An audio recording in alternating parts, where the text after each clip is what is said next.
Have you ever felt lost in a crowd?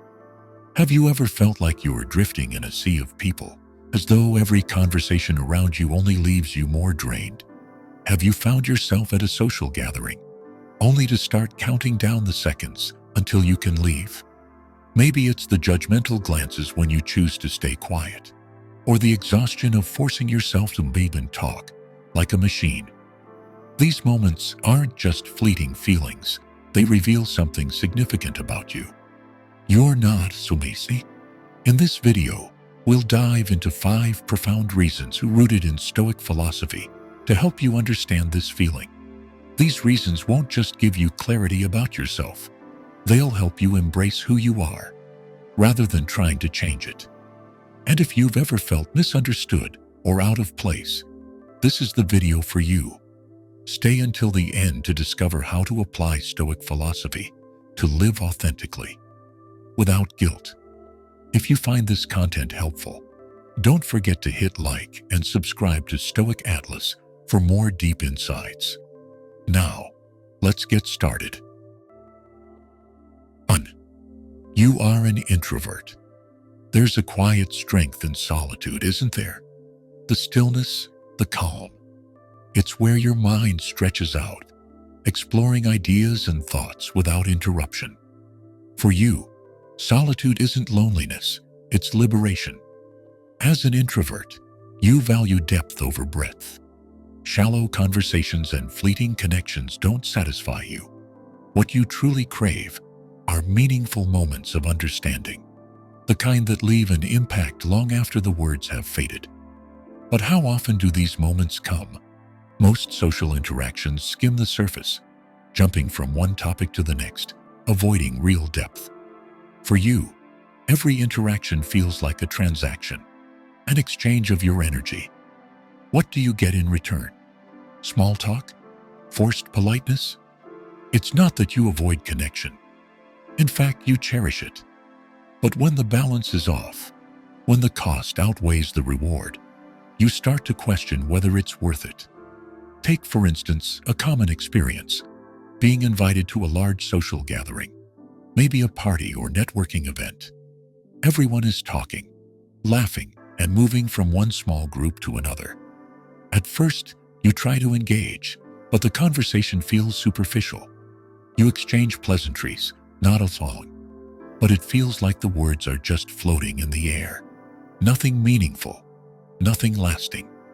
Eventually, you slip away to a quieter corner, or maybe even step outside for a break.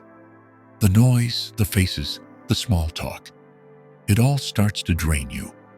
You long for a deep, genuine conversation, but it's nowhere to be found. The world, however, isn't designed for introverts.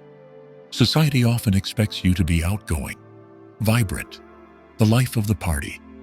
When you're not, people might assume something's wrong, but they don't see your rich inner world, the thoughts, ideas, and dreams swirling like galaxies within you. So you retreat, not out of fear or rejection, but to protect your essence. Solitude isn't an escape, it's a homecoming. And if others label you as antisocial or distant, let them. You know the truth. You're not avoiding the world.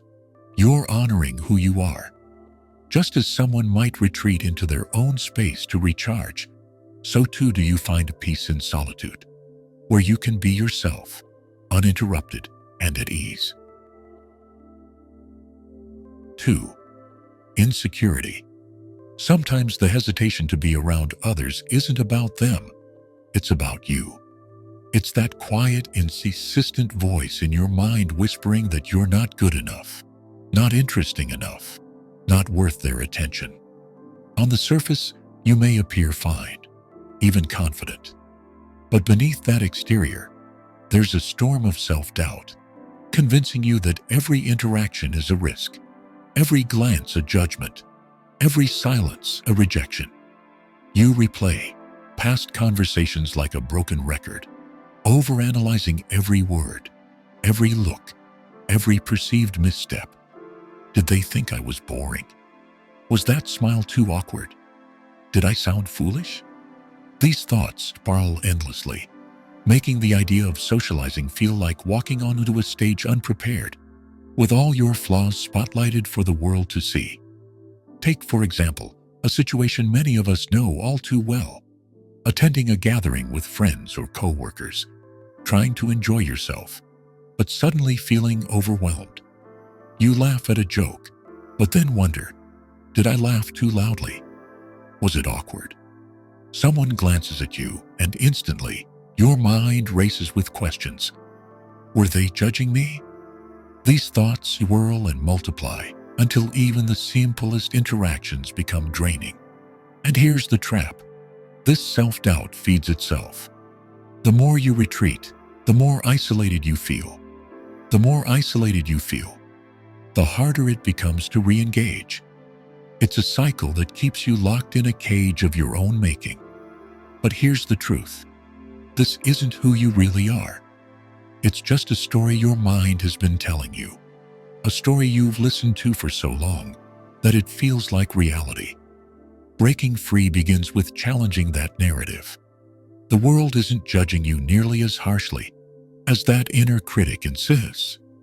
People are far more focused on their own insecurities than on yours. You are not defined by your doubts. Recognizing this is the first step to reclaiming your confidence and stepping back into the world with courage. In the next conversation, instead of replaying your every word afterward, remind yourself, I'm not the sum of my mistakes.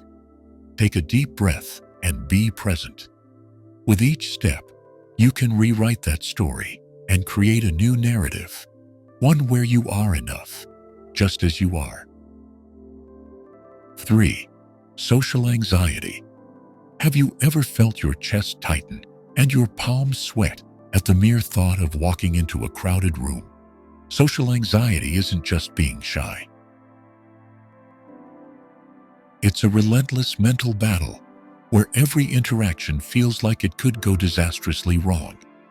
Imagine this. You're invited to a social gathering. You know the people will be friendly and the atmosphere will be relaxed. Yet your mind doesn't stop racing. What if I say the wrong thing? What if I don't say anything at all? Will everyone notice how awkward I am? By the time you arrive, you're already exhausted from replaying these imagined scenarios. Every smile feels forced. Every lull in conversation feels deafening. You've become hyper-aware of everything. Your body language, your tone, even the way you're holding your drink. The anxiety is a constant hum, making every moment feel like a potential misstep.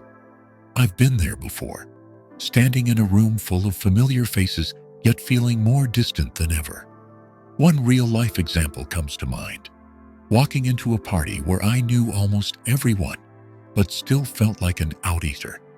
I could see people chatting in groups, laughing, enjoying the moment, while I stood there, frozen in the corner, worrying about how I was being perceived. I couldn't shake the thought that I was somehow doing it all wrong. No matter how many times I tried to engage in conversation, every silence felt heavier. Every word seemed more out of place. And when the night finally ends, instead of feeling relief, a new battle begins. You analyze every moment, dissecting every word and gesture, convinced you've made mistakes no one else likely noticed. You wonder, did I say something silly? Did I come off too awkward? Social anxiety doesn't just make the event itself a challenge. It turns the lead-up and aftermath into an emotional marathon. But it's important to remember, those catastrophic scenarios your mind creates often exist only in your head, not in reality. Most people are far more focused on their own thoughts and anxieties than on your perceived mistakes. The key is recognizing that this internal struggle, as overwhelming as it may feel, is not an accurate reflection of how others see you. Everyone at that event, including you, is just navigating their own path of self-consciousness. By acknowledging that, you begin to disarm the anxiety, one breath at a time. 4. Being around the wrong people. Not all company is good company, and this might be one of the most overlooked reasons why you avoid socializing. It's not that you dislike people. You just don't want to be around those people. The ones who leave you drained, frustrated, or worse off than before you saw them. You know the type. The ones who monopolize the conversation, talking endlessly about themselves without ever asking how you are doing. The ones who disguise insults as compliments, making you second-guess their motives and your own worth. The energy vampires who offload their negativity, drama, and complaints, leaving you emotionally depleted. Being around them doesn't feel like connecting. It feels like emotional labor. Imagine this. You're sitting across from someone who dominates the conversation, offering no room for genuine exchange. Or perhaps you're with someone who thrives on drama, treating every interaction as an opportunity to vent their frustrations. It's exhausting. Who could blame you for wanting to avoid it? A personal example comes to mind. I once spent an evening with a friend who seemed to talk only about their problems, repeatedly complaining about their life without showing interest in what was going on in mine. After a few hours of this, I found myself feeling completely drained. I left the gathering physically exhausted, wishing I had spent the evening in a quieter, more balanced space. It wasn't about disliking them. It was about the emotional cost of that kind of interaction. But it's not just the overtly toxic individuals who wear you down. Sometimes it's those who simply don't understand you. The friend who drags you to loud bars when all you want is a quiet coffee outing. The colleague who pressures you into attending noisy office parties when you'd rather unwind with a good book at home. It's not that you don't appreciate their intentions. You do. But over time, these mismatched interactions leave their mark.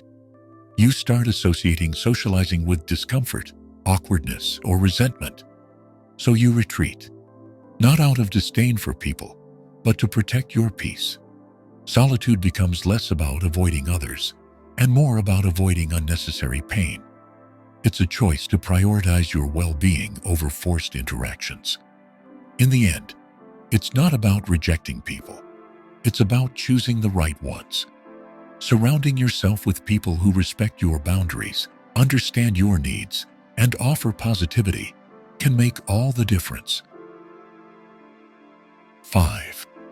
Issues with trust. Trust is the fragile currency of relationships. For some, it's been given too freely and repaid with betrayal. If you've ever been hurt by a friend turning their back on you, a partner breaking your trust, or even a family member letting you down, you know how hard it is to rebuild. Trust issues aren't about paranoia. They're about survival. Imagine opening up to someone only for your vulnerability to be weaponized against you. It's not just painful, it's destabilizing. The betrayal isn't just an attack on your emotions. It's an assault on your sense of safety, your belief that you can let your guard down in relationships. The damage doesn't stop there. It's not just others you become wary of. You start to doubt yourself. Can I trust my judgment of people? Am I capable of telling friend from foe? The more trust is broken, the more you question your ability to read others, to understand who's trustworthy and who's not. The emotional fallout is heavy, and it's not easy to recover from. So you withdraw, not because you don't want connection, but because the cost feels too high. Every interaction becomes a gamble with stakes you're not ready to risk. It's safer to stay guarded, to keep your distance from the potential for more hurt. The vulnerability needed to trust again feels like reopening an old wound. It's not just fear of being hurt. It's fear of being hurt again. The thought of allowing someone else in, of allowing yourself to be open and vulnerable once more, feels like you're setting yourself up for another fall. Rebuilding trust is possible, but it requires patience and worry. Start small. A kind word, a shared laugh, a moment of honesty that's met with understanding. It's not about rushing the processes, but about creating opportunities for connection that feel safe and genuine. Look for the rare individuals who show, through their actions, that they are worthy of your trust. Trust is earned, not owed, and it's okay to take your time. There's no need to rush into vulnerability until you feel ready. And until then, it's okay to protect yourself. Guarding your heart isn't weakness, it's wisdom. Trust isn't something to be given lightly, and you have every right to expect it to be earned. With each small act of trust, you'll find that healing becomes possible, not by forgetting the past, but by allowing the right people to show you that it's safe to trust again. Have you ever wondered why you enjoy being alone? Have you ever found it hard to explain your love for solitude to others? The desire to avoid people isn't a rejection. It's a complex tapestry of emotions and experiences. From craving depth and the burden of intellect to lingering wounds or persistent anxiety, it's your story, and only you truly understand it. But solitude isn't a bad thing. It's where creativity blossoms, where you listen to yourself, and where you rediscover who you are. The key lies in balance, staying true to yourself while finding the courage to engage with the world. So the next time someone asks why you love solitude, remember, it's not a rejection of others, but a way of honoring yourself. If this resonates with you, don't forget to like, subscribe, and leave a comment so Stoic Atlas can continue supporting you on this journey.